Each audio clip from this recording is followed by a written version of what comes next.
Welcome to the Golden Shadow. My name is Arran Rogerson. And I'm Alyssa Polizzi. Today we are going to explore the archetype of the band, or the rock and roll band, or of the pop idol, the boy band, the jazz band. There's all kinds of bands, but what we're really getting at is not just music itself. We've already done an episode on music where we explore what's going on there. Music will be part of this episode, but mostly we're kind of getting at the entire package that you find in pop music, which is not just music. It's also the band. It's the person behind the music, the face of the music. It's often a narrative or backstory behind the band or the group. It can have some kind of amplified mythological structure where like people in the band can dress up a certain way. There's even examples of people in bands dressing up in a fantastical way where they're either sort of being theatrical or operatic in their outfits, or they might literally even wear costumes. There's all kinds of ways in which the band is more than just music. So we want to get into why that is, what's going on with the band, why is it more than music, and what is that thing that's behind the music? What is the archetype of the band? So when we think of the stereotypical band, quote unquote, Alyssa, what do you think of what comes to mind? The Beatles. The Beatles. I think most people would probably say that. It depends what generation you're from.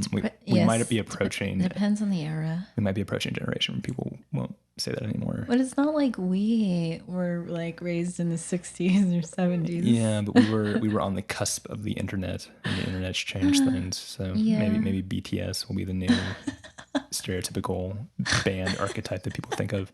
It's hard to know. We need a whole episode on BTS, by the way. Yeah, we'll talk about BTS though in this episode a little bit. Yeah, the Beatles, I think, are just so quintessential because they, I think, were such pioneers, not only musically, like really kind of establishing rock music in what it is today, or sort of grandfathering it in, but who they were as individuals, what they were as a cohesive unit, the way that they took the world by storm.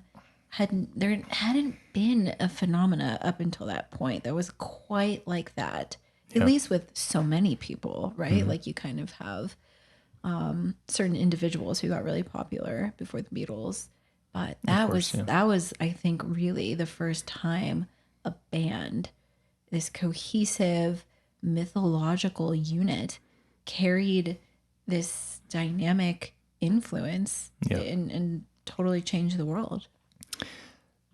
So who were the Beatles exactly? If we think the Beatles are kind of like the stereotypical archetypal band, what was that entity, the pattern of the Beatles? Who were they? John, Paul, George, and Ringo, the four founding core members. I guess not technically founding, They but weren't the founding members necessarily.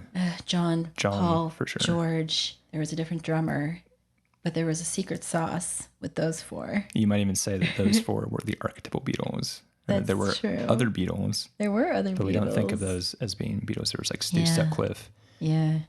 It was like the bassist before Paul became bassist. Yeah. And then there was like a drummer. There's another drummer before Ringo. And George Martin's kind of seen as like the fifth Beatle, you know. There's that. He's the producer.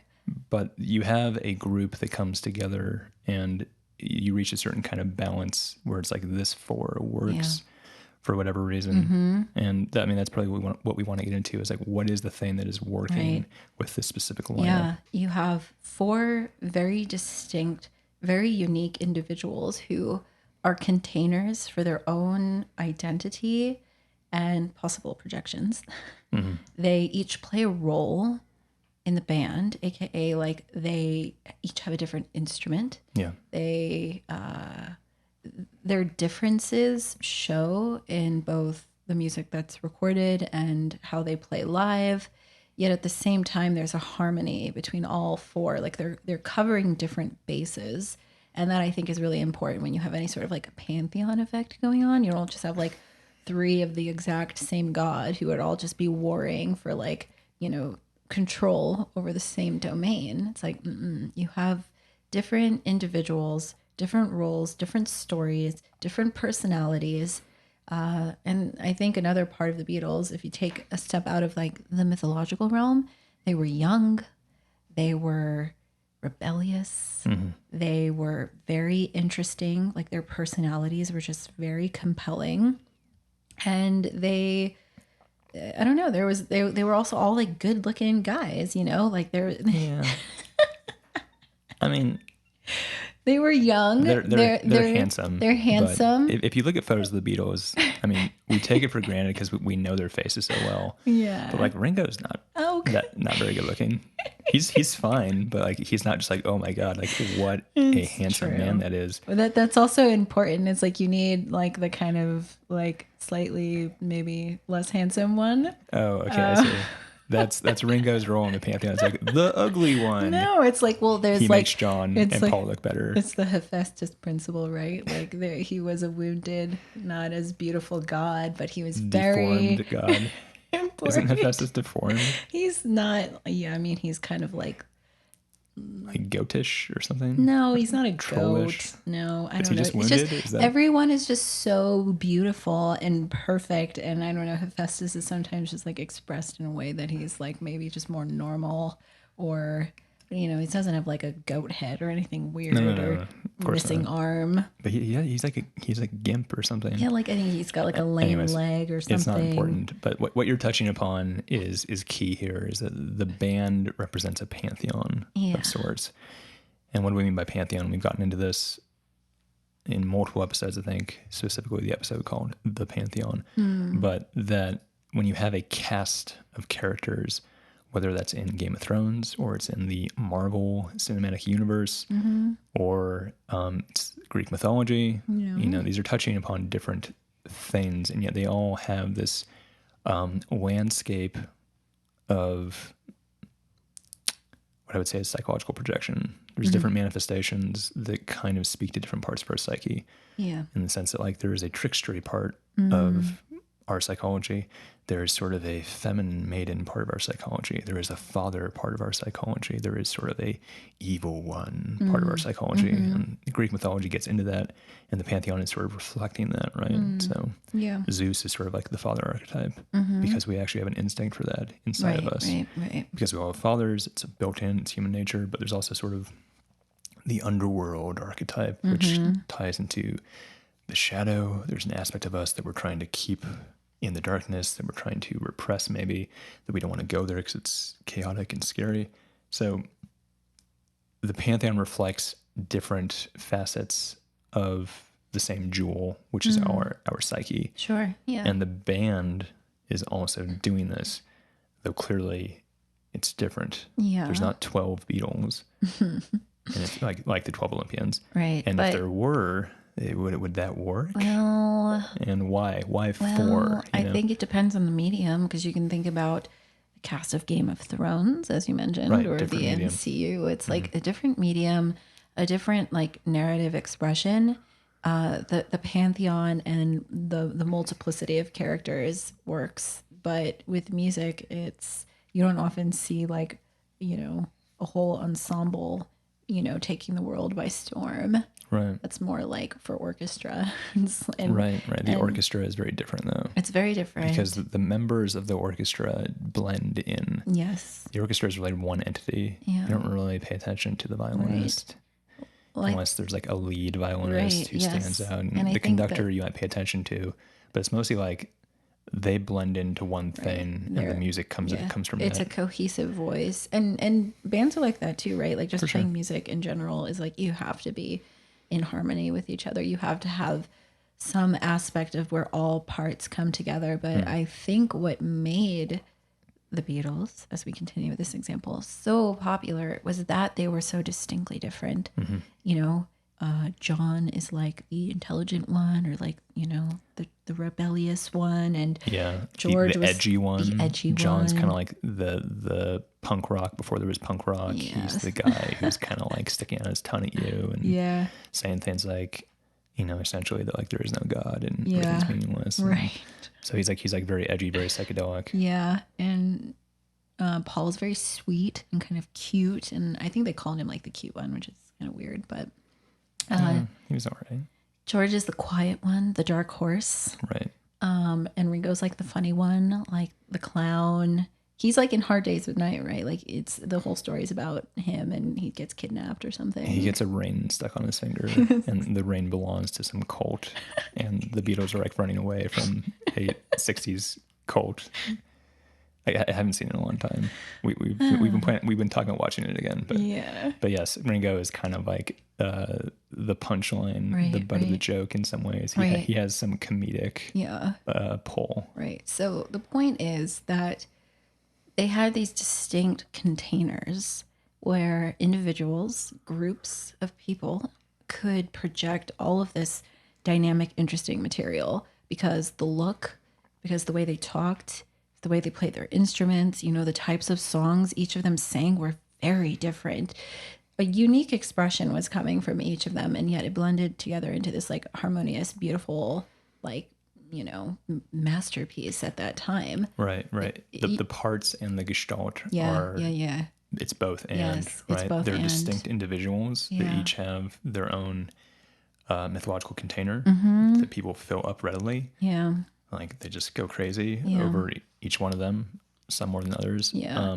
But at the same time, they are a entity together. They Yeah. are a gestalt. Yeah. The Beatles themselves, the Beatles itself, you Yeah. might say, is very powerful. Right. But each of them alone is also very compelling. Yeah. And it's the relationship between that, the gestalt and the parts, that's so interesting. Yeah. Just to contrast this, you know, in the 60s, girl groups were really big with like 3 or 4 members, all female. So you have like the Ronettes or the Crystals or the Supremes, the Marvelettes.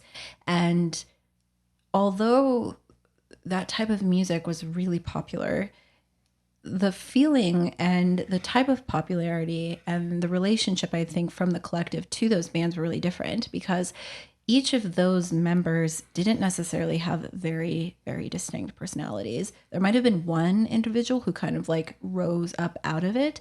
Like the Ronettes, you have Ronnie Spector. Like she really was the center. You don't necessarily, unless you're a big music buff, know much about the other members or pay as much attention to them.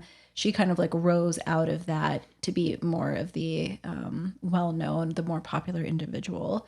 But there's something else about, I think, when the harmony of the band, maybe I should be really Jungian about this, when the archetype is really powerfully constellated, I think it's when each of those members are working within a pantheon dynamic.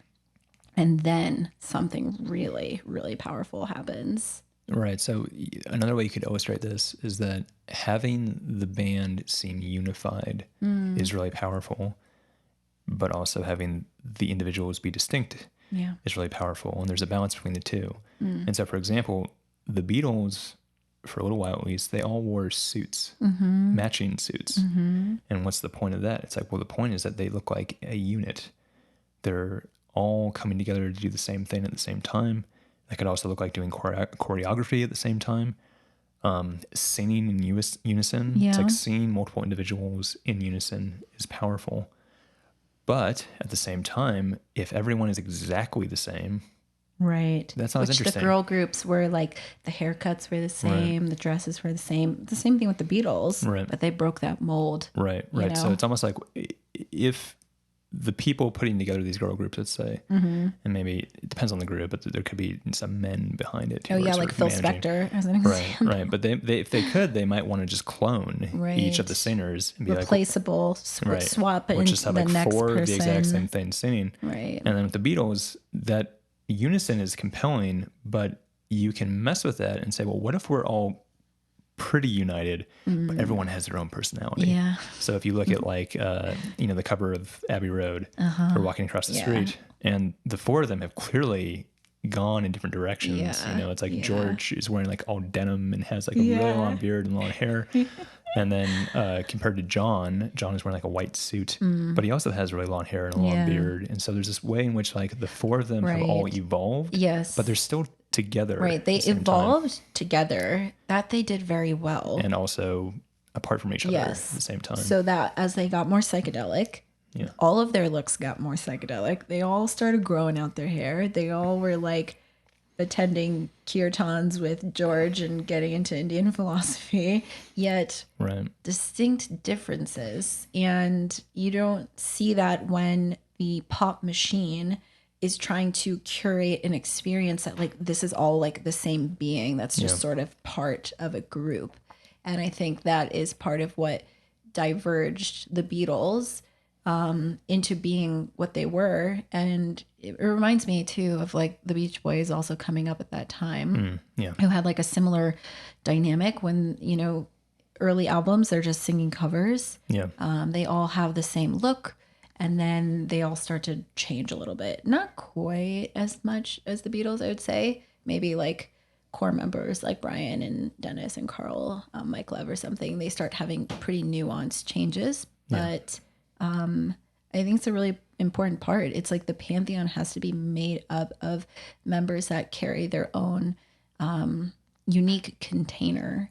And that is an important relationship. Right. So again, the gestalt and the parts working in unison. You actually find this pattern in everything. If you examine it, there's parts of something, but they are all part of a whole, and it's both at the same time. It's both the whole and the parts, and that relationship between the two, the gestalt and the parts, is actually what makes a thing what it is, and can be very compelling in art. But the Beach Boys are a good example to bring up, just as far as getting into the mythology again, right? The Beatles, they're tapping into this like godlike pantheon energy, but the Beach Boys are a good example of having a really serious intentional myth about them, which is like, here's a bunch of California boys, and what do? They hang out at the beach and they surf and they drive fast cars and they like girls, and like that's like, it's very intentional, right? It's like we want an image, we want a specific story. What is this band? Is it just their music? It's like, no, it's the boys from the beach. And look at them. They're wearing these beach clothes. And look, they have a surfboard. They're all carrying one surfboard. Here they are in their like beach going car at the beach, California, Los Angeles. And all of that, you know, it doesn't sound like it's a myth at first, but it really is. It's not that much different from like a fictional universe of like Lord of the Rings, or like a sci-fi universe. It's like there's this fantasy, Los Angeles. And if you're from California like we are, maybe it's like, it's like pretty mundane. But you can imagine if someone was like in India and the Beach Boys, this sort of Los Angeles beach life really would be a story. It's just a fantasy. And they're tapping into that very much. So that's like another aspect of the band. It's not just music. It's true. It's the image, it's the story, it's the mythology. And the Beach Boys especially, you know, their songs, again, they start in this way with like, you know, let's go surfing now, everybody's learning how, like Surfing USA.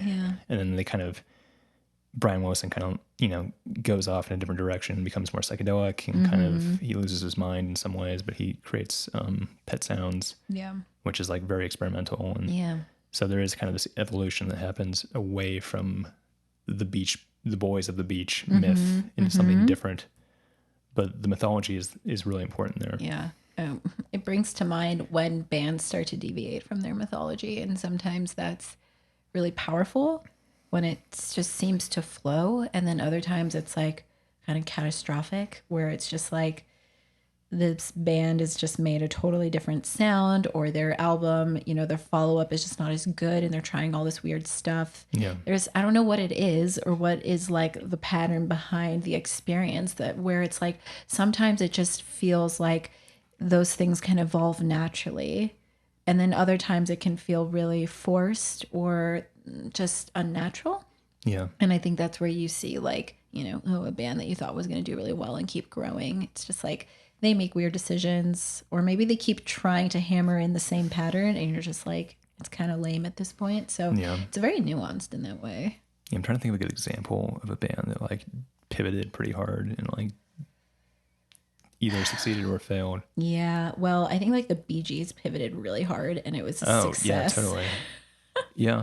If anyone has not listened to the Bee Gees' first album, Which is called First. yeah, But the Bee Gees, before they were the sort of stereotypical Saturday Night Live, right, Saturday Night Fever, sorry, yeah, Disco band, Kings. Oh my and where they kind of God. invented this new sound almost, and like, you know, he's singing falsetto. Yeah, Most people listening probably know the song "Staying Alive," of course. but like it's a very distinct sound. And before that, if you listen to their earlier stuff, because they'd been a band since they were children essentially, but their earlier stuff is just sort of like 60s yeah, pop, you know, kind of like not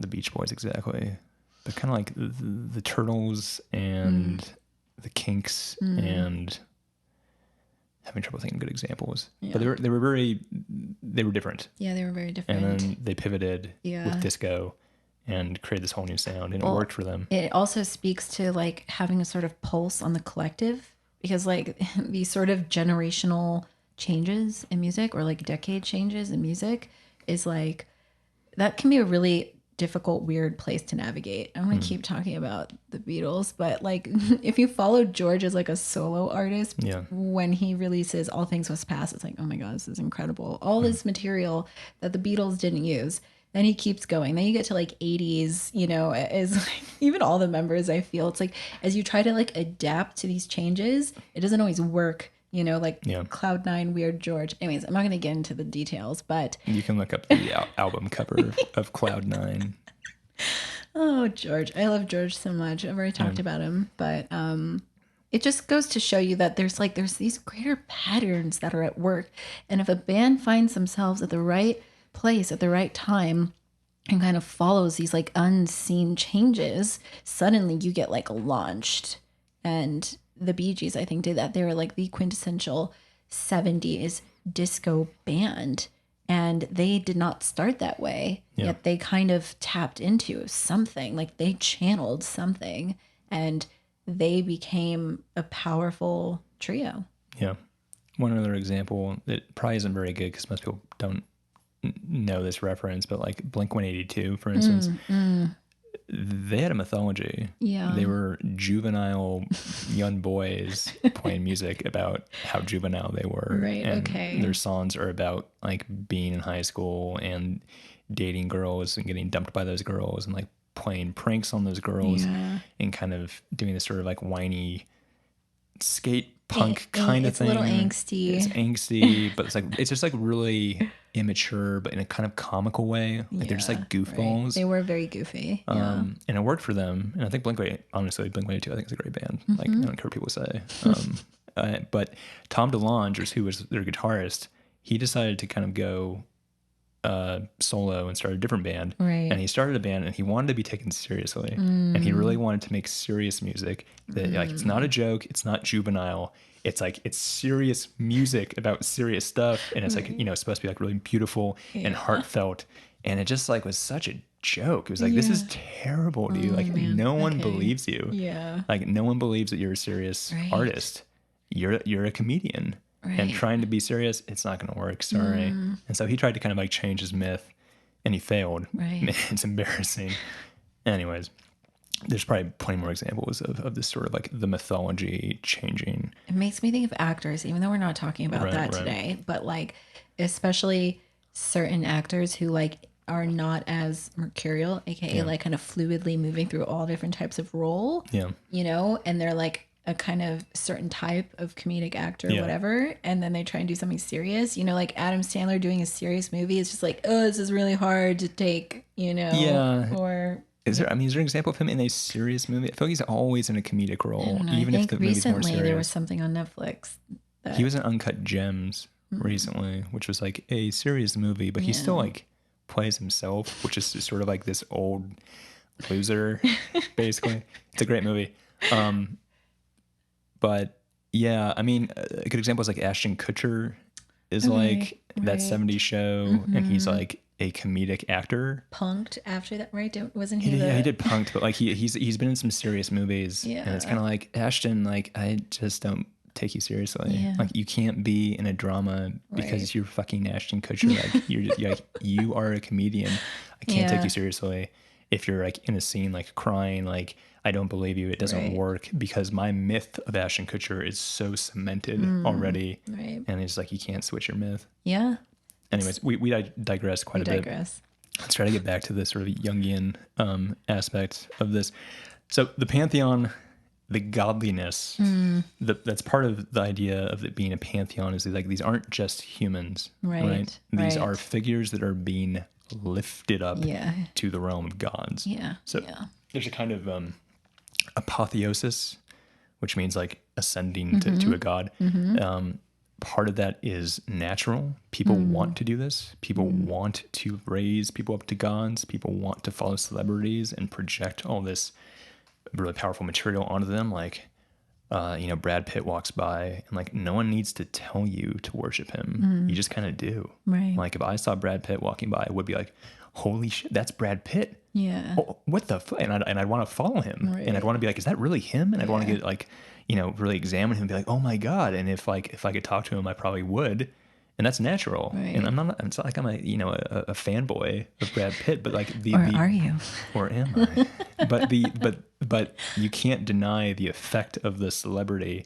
It's like we don't treat them as humans, we treat them as gods. Yes. The same way that we would maybe treat Zeus as a god. Yeah. Yeah. It's like, The difference is the type of pressure and like unseen like psychic energy that a human carries when they're being treated like a god is why I think you see such destruction in both the music and entertainment industry as a whole, where it's like these people are given too much power. Yeah. They don't know how to hold all these projections. right.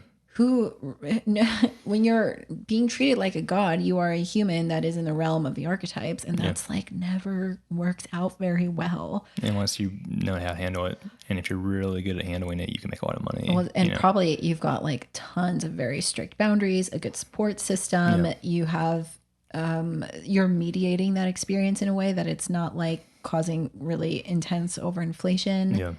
Because most of the time you see individuals who just burn out, like this beautiful star that just totally fizzled, or it's like, what is the 27 Club made of? Right. Actors and musicians, people who were treated like gods. So there's this nature that we have inside of ourselves. There's this impulse to find the divine, to locate this sense of the kind of like supraordinate principle outside of ourselves. And I think specifically music and art in general is so powerful because it hits us in this non sort of literal way. Like we don't need to just only read the lyrics or have someone tell us what this song means. It's like a whole experience that's being mediated through sound, through word, through emotion, through the imagery of the band. It's like this multi-sensory experience that really kind of, transports you to somewhere else. And that is a religious experience. Right. Returning to the Beatles stopped playing live after 1965, 1966 because it was very too early crazy. in their career. And my dad told me that he went to their last live show, Wow. which was a cool thing to do. But you can see the effect is like they could not hold the projection of godliness. Yeah. In many ways, it worked to their advantage because they Certainly. capitalized on it and they became super famous and they changed the world because of those projections. But when they actually appeared in the real world, when they did shows, the mob was too insane, Right, and they were just like, right. we can't do this. So they just became a studio band. Yeah. That very, very rarely made like the famous rooftop performance. Yeah. That's a live show, but that was like that only happened a few times, I think, in their career after 1965, 1966, Yeah. something like that. And excuse me if I have the date wrong. I don't really know the history that specifically, but with the band, it's not just a pantheon in the Greek mythological sense. There's the youth, right? Mm-hmm. There's the rebelliousness. Yeah. There's kind of like the revolting against the culture of the adults, the old culture. It's rebelling against sort of like consumerism and conformity and sort of rigidity. Yeah. Which is young people are probably always, every generation, kind of manifesting this energy of like wanting to break free of the old world of their parents. And there's a sex to it. And like the the band, the archetype of the band and the archetype of the pop idol in general is just, there's a lot of libido being thrown at it in the Freudian sense, let's say, of like sexual energy that's being projected at the Beatles, for instance. And that's why they would have concerts. And, you know, the young women very specifically would just lose their mind screaming. Yeah. And they would pass out from screaming so much. And there's videos of this you can look up of just like, they're falling into a trance, and it's a like romantic sexual trance. Yeah, it's like very like, Dionysian, right? It's like this ecstatic state of like, it's like orgasmic. It's overloading, overflowing with energy, and the feeling of being in the presence, like of the gods, you know, totally makes you lose your mind. Right. And I think even to a lesser extent, when I've been to shows of bands that I really love, it's like, it's powerful. Yeah. You know, I'm not like screaming my head off and throwing my bra across, you know, the stage, but it feels like something else is here. And bands, I think, even more so than other types of sort of, I don't know, artistic, creative acts, can channel that energy in a way that is like a very powerful tool. And when you understand it, you know, you can like weave that story or like work with that, you know, your audience in a way that is like unlike any other. Right. So the archetype being tapped into is sort of youthful courtship, mating ritual. This is not true for all pop acts, but you can see it's rock and roll. Definitely. I mean, there's a reason, again, you have like young women passing out at concerts because they're screaming so much. That was really like in the 60s. I don't think that really happens quite as much because it's not so explosively unrepressed sexual energy being I think released. That's a big part of it. Yes. That's part of it. But you can see this in the notion of the groupie is a real thing. Sure. Like it's like women who will sleep with the band just because they're rock stars. Right. Yeah. Like you don't even know them and it doesn't matter. Yeah. It's like, you just like have me, take me. And it's like, okay, that's interesting. There's also sort of the aspect that like when bands kind of get old, quote unquote, which has changed over time. But you know, if you're like a pop act in the 60s, by the time you're in your 40s, no one really cares anymore except the people who like you for nostalgia. It's like, well, I remember them when I was young, and I still love to go to see the Rolling Stones, even though they're in their 70s now, because they remind me of like when I was young. Whereas like young people today, it's like they don't really care about the Rolling Stones, even though they still like perform live. It's like they're old. Yeah. Where's the sex? It's like Mick Jagger's not sexy anymore to a 20-year-old, even though maybe he is sexy to a 70-year-old. Like, still. It recalls to mind how my mother would tell me how she was so in love with David Cassidy, who was like a teenage heartthrob singer. Yeah. And to this day, still like, you know, has this feeling of like, I support him. I think he's amazing. You know, the connection is still there, even though he's an old man. And I'm like, yeah, David Cassidy's cool. Like, you know, we could play one of his songs if you want. I'm like, all right, but like, I don't feel the energy. But there are other bands or other, you know, pop acts definitely who are going to energize and activate more of that within me. Right. So those are archetypes that are being activated, and that's you know, excuse me, but that's why it's kind of hard to put your finger on. Yeah. What is this archetype exactly? Like, why 4 or 5 guys? Right. What's the deal with that? And, you know, what exactly is like the romantic archetype or the sexual archetype or the courtship ritual of some kind? I mean, obviously you could think of like an evolutionary sort of pattern here of like the young men coming of age in the tribe, and like they're throwing off the shackles of the adults, and like, and that's so sexy, and like it's sexy because it's evolutionarily adaptive. Like the young men who like clearly possess some power, clearly have some competence, they're going to make good tribe leaders someday, and they're together and they're a team and they're unified. You can see how that's like evolutionarily adaptive, and that's kind of breaking down things into a way that seems kind of, you know, reductively biological, but I think it's true that they're harnessing that evolutionary adaptation of like the the up and coming younger generation of men who wield culture very well. And music is culture, right? Yeah. Just the way you might wield language really well and just be a poet, or you might wield being a really good athlete really well, like being physically. It's all this kind of like wielding the power of a god. It's like a highly competent, hyper competence. There's also just like the electric instruments. Those are like, you know, the fact that you could pluck a string and it can blast it through a stadium of 80,000 people and just be loud enough to like break someone's eardrums. Yeah.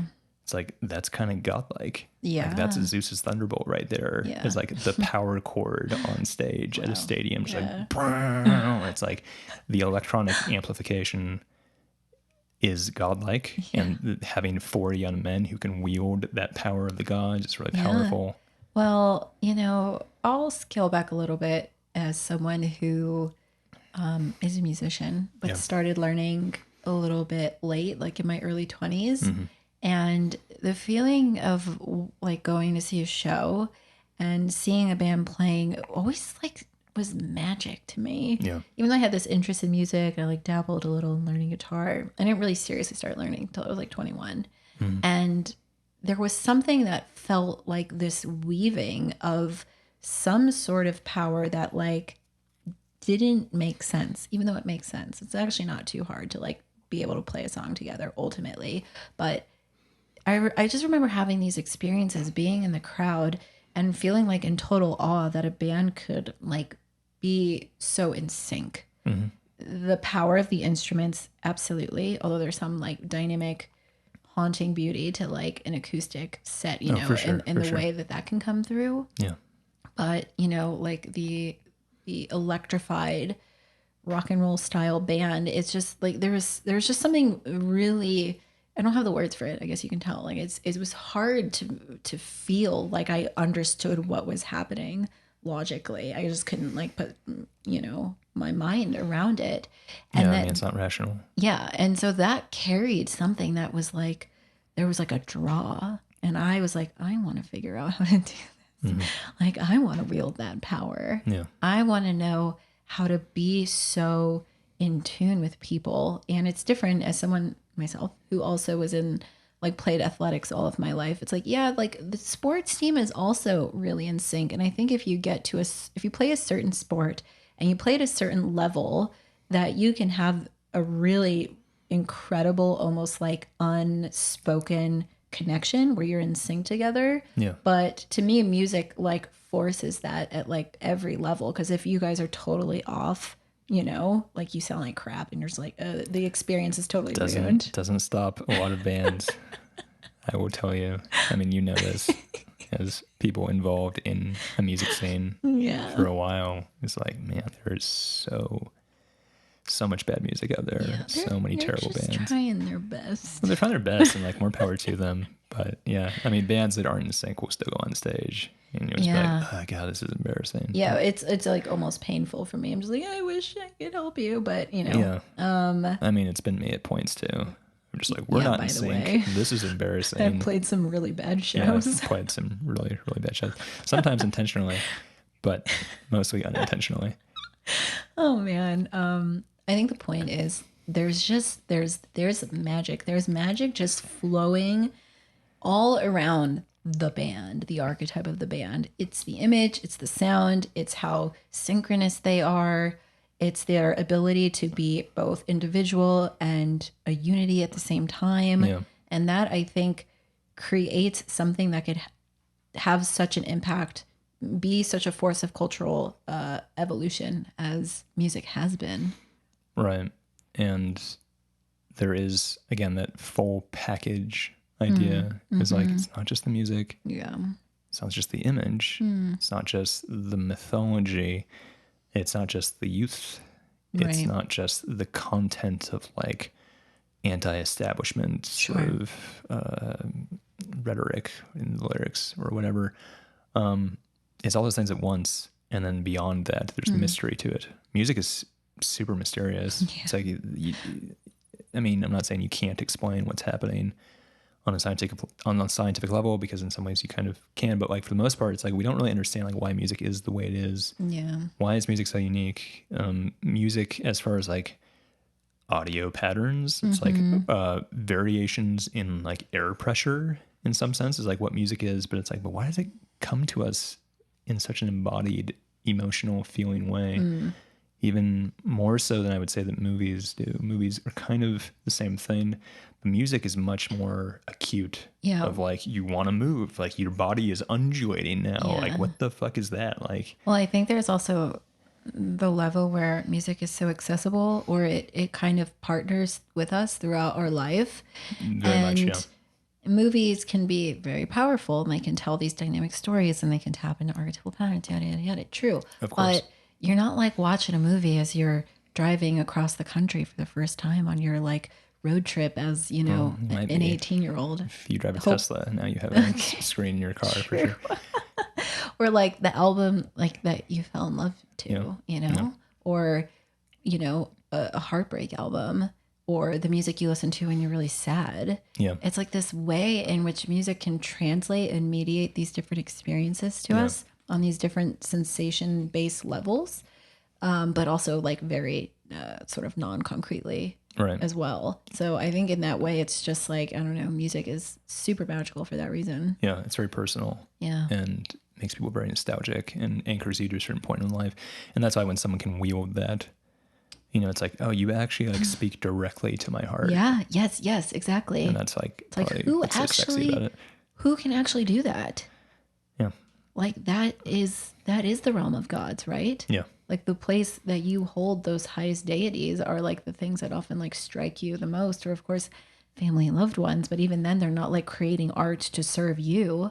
They're hitting you in different ways. But you know, I feel like people always say like the music really speaks to me. You know, it gave context for something that I didn't know how to process. Yeah. And that just even as like a psychological experience is, I don't know, it's priceless.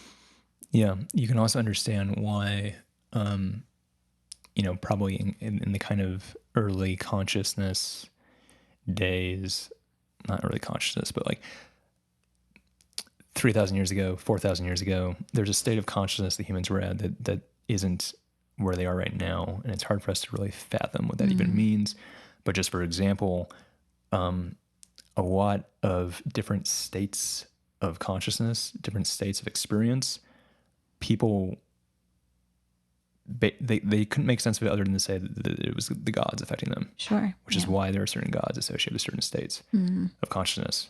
Of like, if you were feeling angry, you were possessed by a god of some kind. Or if you were drinking spirits, right? The word spirits for alcohol, you're filling yourself with spirits and you're getting drunk because the gods are possessing you in some sense. And so you can understand why music also has this kind of religious connotation of like the language of the transcendent, language of the gods kind of, but like there's a reason that the music is so strongly associated with religion and has such a huge part to play in all of our religious practices. Right. Actual like songs of worship and, you know, things that are played during mass or those, that's like a whole other section to get into.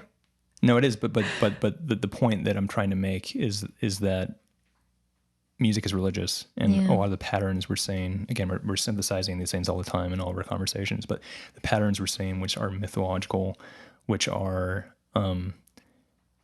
involving symbol and narrative and people collecting together to follow something. Yeah. Like if you want to talk about like religious patterns, the Beatles were a religion. The people that gathered together to attend performances of music, that's a religious gathering. Sure. And the kind of industry that we see now in music, where you have certain fans that follow certain bands, and these bands might even be rivals, and they might have like a sort of like what's the word, titanmancy, or what was the word for the war that the Olympians had with the Titans? Titan, something, I don't remember. Anyway, something like, there's a word for it, but there's like a clash of the gods. Clash of Giants. Or Clash of Giants. It's like, that's like Oasis versus Blur. It's like you have like these gods that are clashing, and Blur, the band, has like their own followers, their own acolytes, their own subjects, and then Oasis has like their own followers of their religion, and then like they're going to like a religious war, right, etc. So these patterns are very religious. Yeah, it brings into mind like the type of polarization we see in the political sphere right now. But that same type of polarization is like, I'm just thinking, okay, a really silly but very real example is like Backstreet Boys versus NSYNC. It's like you're on one side or you're on the other. Right. Like you love the one band and you rep them really hard, or you rep the other. Yeah. Like that's kind of a silly example, but it's sort of true. Yeah. Also makes me think of Twilight, where it's like, are you like Team Edward or Team Jacob? It's true. And it's like, these are fictional characters and they're gods. Right. Edward Cullen the vampire is a god, and he has a fan club, even though he doesn't exist.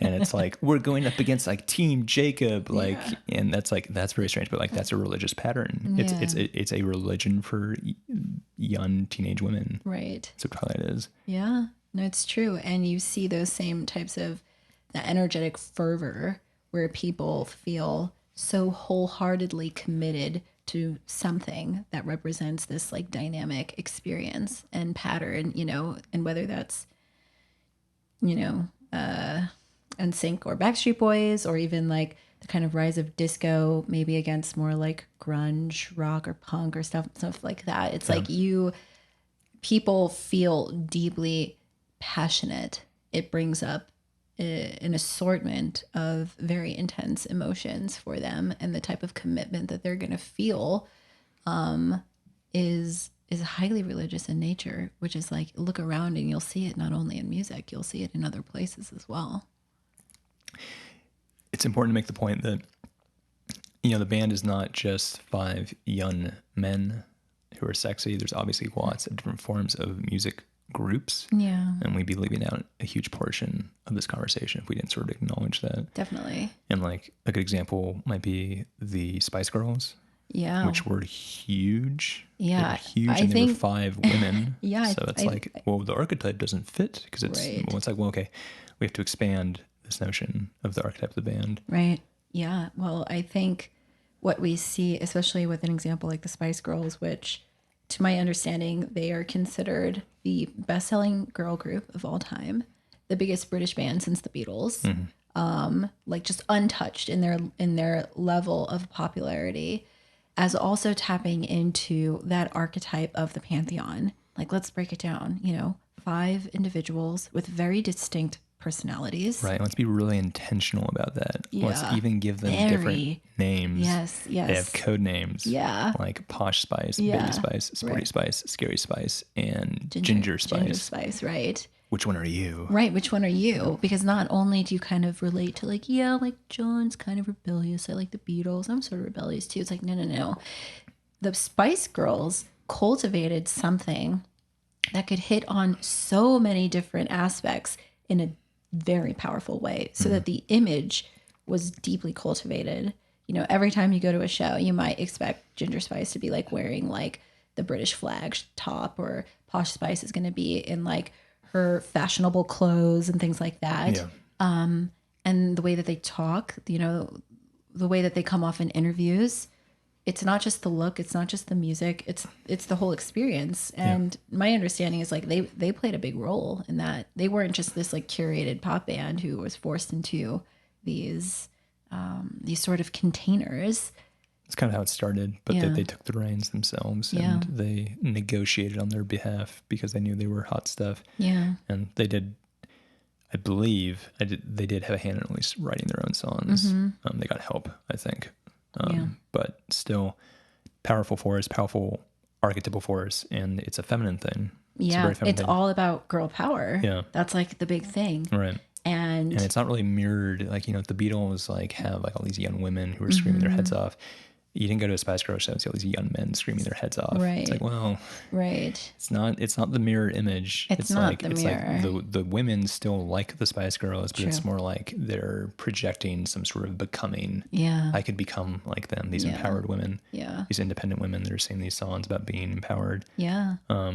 They're still young and sexy, obviously, because you want to be young and sexy. You can see yourself like wanting to become young and sexy, not just sleep with young and sexy. Yeah. Yeah. But the feminine archetype is sort of being activated in them. Yeah. The same way these different archetypes are being activated in different groups because they don't all fit into the mold. The stereotypical rock and roll band, let's say, is the Beatles or the Rolling Stones. But you have other strange things like, the trio. You have like power trios, kind of like Muse or Cream, I think was a trio with Eric Clapton. And then, you have the 60s girl groups, which were, again, like groups of girls that were singing, and they're kind of, again, activating a different archetype. Yeah. And so kind of mapping them onto this notion of the pantheon, you can have this kind of thing where, maybe the Beatles are sort of activating this sort of kind of like Dionysus or Apollo archetype almost, like the young, beautiful male. Right. But the women bands, because I think you could say, especially of looking at the last few decades, that like the realm of rock music has been like a man's world. And that then you have these women who will break through that and become like extremely popular or incredibly powerful, sometimes as like just single performers. Like Linda Ronstadt, I think, is like one of the biggest like stadium artists and one of the first female musicians to really start selling out stadiums. But she wasn't really doing the pantheon thing. No, well, she's an individual, right? But still, there's like she's her own goddess. There's kind of like this like Athena thing going on, or like Sophia, like feminine wisdom. Yeah, it doesn't map on perfectly. Yeah. But well, I would think that if you look at some of these like classic, maybe especially I think in the 80s is when you start to see some like really dynamic all women rock groups, very specifically, like the Go-Go's or the Bangles or the Runaways. They are tapping into that kind of feminine empowerment that is very strong and very warrior-like, but still very feminine. So they're like playing with a lot of those different archetypes. Like the Runaways, especially. Yes, very, very, very like that was your face. Yeah, certainly like the first steps in like the female punk scene, which you then see develop more into the 90s. But that's very warrior like. That's the archetype of Athena as more of this goddess who isn't connected to men or being married into or having children, but is like a warrior playing in a man's realm, but sort of having the upper hand, I think is a similar type of archetypal structure. And individuals can see that, men or women, and feel really drawn to it, so that, it might give, a young girl a feeling of a potential towards a feminine empowerment. Right. And I think for men, it might make them respect that they can hang in this realm, especially if we think about things in this more old school way. Is like in the 80s, did you have like a bunch of women playing rock and roll bands? Like you didn't. Like they were creating new ground. They were shifting that paradigm, but they're utilizing a little bit of different structures, and some of them are a little bit more, I would say, like Aphrodite in nature, a little bit more like feminine, a little bit more like into the beauty, like the Bangles or the Go-Go's might be a little bit more in that realm versus like the Runaways. And the Spice Girls are like all of it. The girl rock bands are doing something that's a little more androgynous. Sometimes, than the pop star. Well, definitely compared to the pop star. Britney Spears. Right. That's like, is she doing an androgynous thing? That's like, full Aphrodite, But like the Go-Go's, like they're rocking out. Yeah, they're rocking out. They're playing the boys' game. We got the beat, Right. Yeah. And it's like girls playing their own instruments. For sure. Well, that's what boys do. And so there's a kind of like that crossing over. And again, you have like the kind of Hermes thing going on where it's kind of like it's more shape-shifting. Right. I like this. Yes, we're getting into that more mysterious, like androgynous realm where like you can kind of hold a masculine position and do it in a feminine way or vice versa. Yeah. You know, I think we talked about Bowie in our Hermes episode. David Bowie for sure is like the archetypal like Hermes musician. I would say Michael Jackson also like very androgynous. Yeah. But you know, something like Britney Spears, like there is more of that kind of Aphrodite. Yeah. Because she's young and sexy. Right. And just like Christina Aguilera. Like Genie in a bottle. Baby, one more time. It's like that's not a boys thing. No. It's like very much like schoolgirl. Right. But you can see, I mean, you know, we're just kind of doing this for fun, but you can see the ways that we're kind of like mapping. Again, there's the band itself is a pantheon, but the entire landscape of pop music is itself a pantheon. Yes. And if you were going to have like a mural full of like the biggest stars in pop music ever, you'd have a pantheon there. And you'd have all these different figures that fit. And like, you know, it's like David Bowie might be there, Britney Spears might be there, I guess. But you would say like, are they the same thing? It's like, no, they're fulfilling different archetypes, which is why they fit onto this mural, like the landscape of pop music. And you know, there's all these other genres too. You can kind of like what's going on with like heavy metal is like, are there like screaming girls going to heavy metal concerts and passing out? It's like a lot of dudes actually. I think it's kind of like a hyper masculine thing. Yeah, it's like dudes being dudes or exploring their like, you know, deep, wild pagan masculinity of like the Vikings of just like, there's kind of like a Luciferian thing going on. There's like the satanic thing going on with heavy metal that they can play into. And like, again, like that's a mythology. Yeah. If you're like satanic, doing the devil horns or even dressing up as monsters, there are heavy metal bands that do that. Yeah. Again, it's archetypal. You're tapping into a mythology. Tapping into the underworld. Yeah. And there's like this darkness to it. Doesn't need to be pretty. Yeah. It's all like black clothes, sometimes like black makeup. Yeah. And intense. The music, it like listen to the sonic nature of it. You go from something like light and pretty and seductive from the pop songstress to like some intense type of death metal. And that actually, and it's an appropriate name actually, because it feels like it is bringing the underworld forward.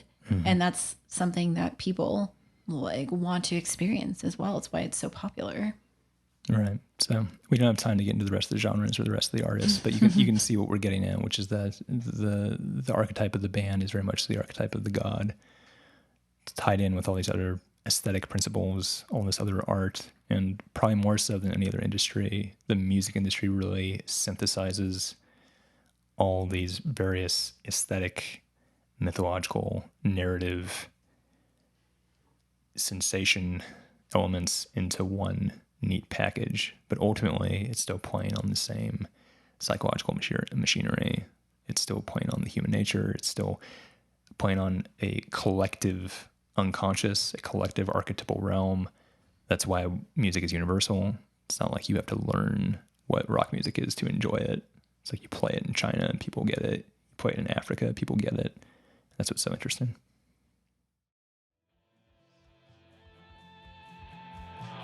If you find this podcast useful, please consider supporting us on Patreon. Go to patreon.com/goldenshadoworg. If you'd like to keep up to date with our projects, attend one of our live events, or work one-on-one with myself or Arran, head to www.goldenshadow.org. Thanks for listening. See you later.